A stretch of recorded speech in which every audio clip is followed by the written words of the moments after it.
Dear friends, today we are going to discuss one question which was asked in 2021, and that was about evaluate Iltutmish. Uh, this question may be asked in different manner. They may ask you assess Iltutmish when it will be open bracket assessment. When it is evaluate, then to what extent you agree. When it comes, do you agree that Iltutmish was the real founder of Delhi Sultanate? So these are some of the ways they put in some, keywords uh, in the mains exam. So now we are moving to one question which came in 2021 mains. Evaluate Iltutmish or like assess Iltutmish. Anyway, any question related to evaluate, as I told you before also, we need to know what were the challenges prior to his coronation, and then we need to corroborate how he addressed the challenges.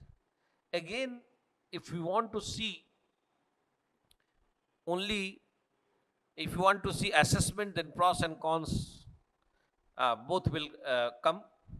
If you want to elaborate, that means you have to uh, focus more on the limitations. So let's see what was there.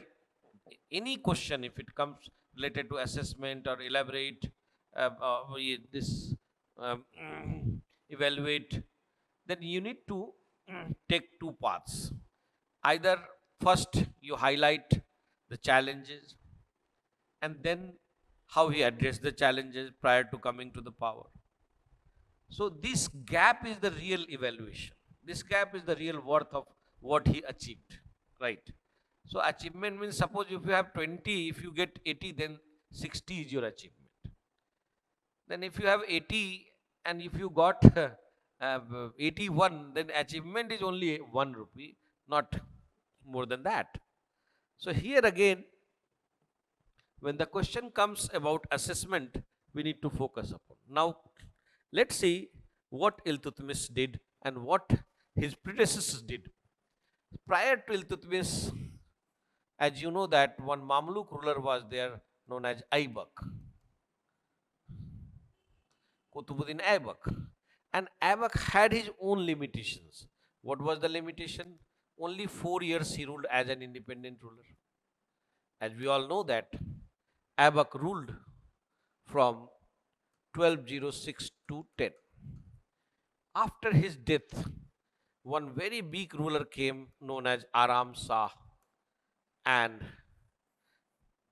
many of the nobilities were not comfortable with Aram Shah, so they called Aibak's son-in-law Iltutmish to change the regime, and he successfully weeded out Aram Shah and came to the throne. What were the challenges in front of Iltutmish? Actually, Mahmud of Guri had three famous lieutenants. One was Yaldij, one was Kabacha, and one was Aibak. Now, whomsoever coming to Delhi, he is Aibak's lieutenant, even Iltutmish. So, there are two arch rivals of the throne. One is Kabacha and one is Yaldij. Yaldij is ruling somewhere in Ghazni, and Kabacha ruling somewhere in Sindh region, Punjab Sindh region. Now, these are this is one aspect that, yes, from the beginning itself, you have the arch rivals. Secondly, as because you weeded out his own son, definitely there must be some closer group to this fellow, so some nobility. So second challenge is coming from nobility, because there is no structural nobility class. Uh, Many of them might have turned antagonist towards Iltutmish. Third, But that cannot be the third. That can be one of the biggest challenge which was coming from Changiz Khan. Changiz Khan, also known as Temujin. So, what was this challenge? Changiz Khan had already defeated the Chinese ruler, Karakhatai ruler, and the largest one was Khwarizm Empire, that comprised of Persia, present Iran, Afghanistan, and entire Central Asian, 5 states of Central Asia. What we have today, Turkmenistan, Tajikistan, Uzbekistan, Kazakhstan. So these areas also, this entire empire was known as Khwarizm Empire. Now,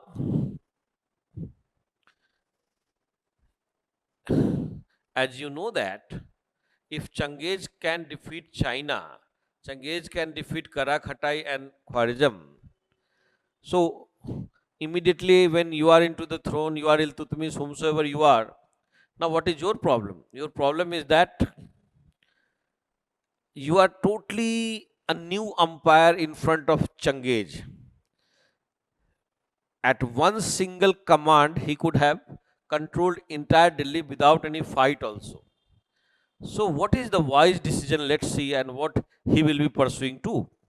Now the point is that this Khwarizm ruler is coming to the help of Iltutmish, because Iltutmish is also Turk and he is also Turkish.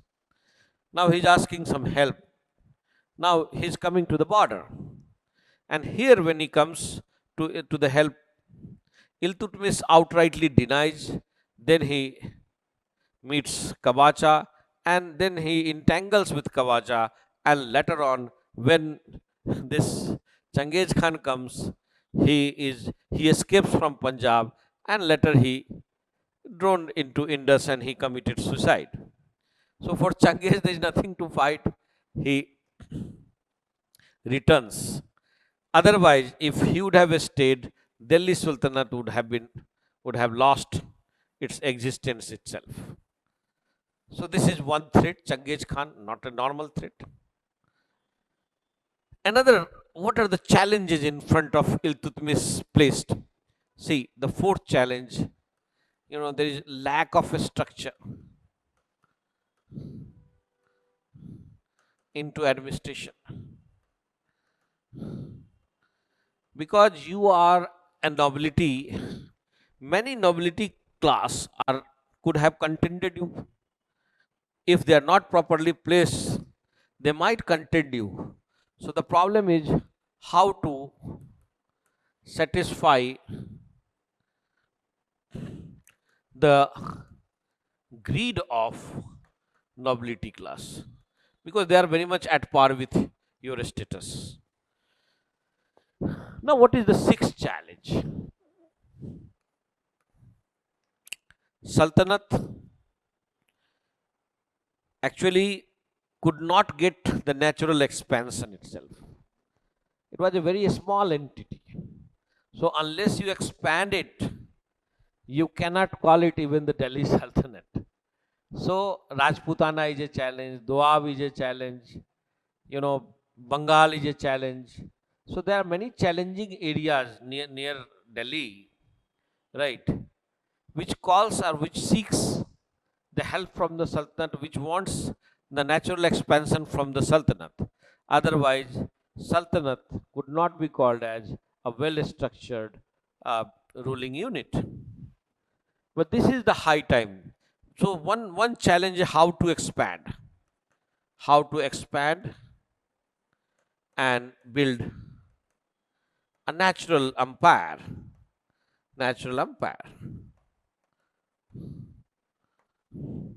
What are the other challenges?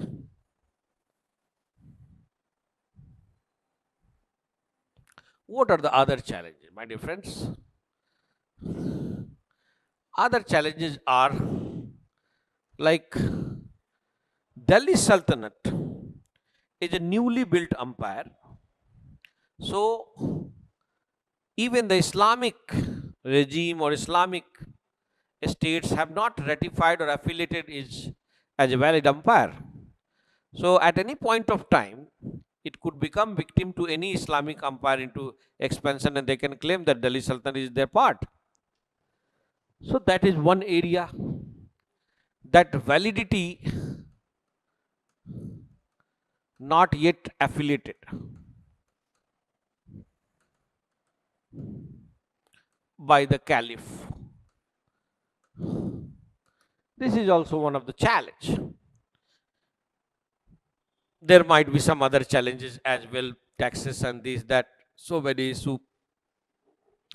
And as you know that from 1211 to 36, he ruled around 25, 26 years. So he had enough time to address all these issues. How he addressed one by one. Yaldich and Kabacha, after you know the attack of Changiz Khan, both were defeated and killed. So Yaldich and Kabacha problem was over. In case of Changiz attack, he outrightly denied Mangwarni to extend any sort of help. Here again, he saved his empire from the wrath of Changiz Khan.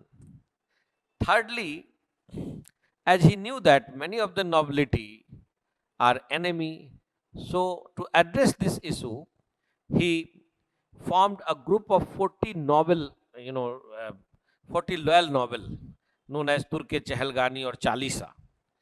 They used to keep eye on all the nobilities and all the activities in the families of the nobility to, keep check on them. So here again he addressed that issue. Now the fourth point was there was no structure. How to make the structure into the administration. Here Islam helped him a lot, and he tried to form the ministry on the lines of Quran, and that what we have Diwan a Wizarat, Diwan a Arj, Arij, Diwan a Insa, and Diwan a Rasalat. So in this way, he tried to form all the ministries, and then administration was structured. So not only that, he issued silver tanka and copper jital, and they were convertible. 48 jital or 50 jital equal to 1 tanka of silver. Then now the question was that how to satisfy the greed of the nobility. Here again, he did a magic. Now, what he was doing, how to satisfy the greed of the nobility, how you are going to satisfy the greed of the nobility, it's a very difficult task. So actually, if you see the Sultanate, there's one huge land, the Sultanate administration known as Khalsa land. And this land was kept for maintaining the army and whatever upkeep of the Sultanate administration. Now, besides the Khalsa land, there were many periphery, small or big areas, right? They were semi-conquered areas, right? Here what he did, this is known as Ikta system. Iltutmish was the first who introduced Ikta system on Arabic line. And what was that system? This was nothing but the revenue assignment system to all the big nobility. That means you are the governor of this semi-conquered area, and you will have the right to appoint army, and that army will be, maintained through the income of this regime. In this way, he smartly managed the greed of the nobility. Now, when he got the sufficient time after, Changiz Khan's attack, he tried to expand like Awadh. There was a revolt from Pirthu, and entire Awadh was captured, entire Doab region was captured. But yes, in Rajputana, a few areas were captured like Nagaur and other areas. But Nagaur, Ranthambore and other areas he tried to capture. But Ujjain, he couldn't decisively win. Many areas are there in Rajputana, he couldn't win. The gravest threat came from Bengal when he found Iwajuddin was not uh, trying to come to the terms. Then he sent his son Nasiruddin, who somehow by force tried to control Bengal. And then Iltutmish decided to divide it into two parts. Now, expansion was also complete. What was then again what we see that Mustafa al-Mustasir Billah from Baghdad, he is giving the validity to Iltutmish. So what we see that all the challenges at the time was placed in front of him, he addressed in such a manner that no man's imagination can reach. So that is why what we find that in many aspects, Iltutmish was the real founder of Delhi Sultanate. Why? Because whatever challenges came, and these challenges were not the challenges for 1 or 2 years. These challenges were the challenges which could have decided whether Sultanate is going to stay or not. And he laid the outline of Sultanate in such a way, be it the Iqta system, be it the validity from be it the ministry, that it got a well-structured format. However, they had their own limitation, like in Iqta, there were the problems that many of the governors were not ready for the transfer. Even this Turkecha Halgani, in later course of time, what we find that they start going by their own whims and fancy. But even then, it cannot be denied that Delhi Sultanate, if Iltutmish would not have been there, Delhi Sultanate could have been wiped out within 4 or 5 years. So that is why there cannot be any doubt that he was the real founder of Delhi Sultanate. Thank you very much.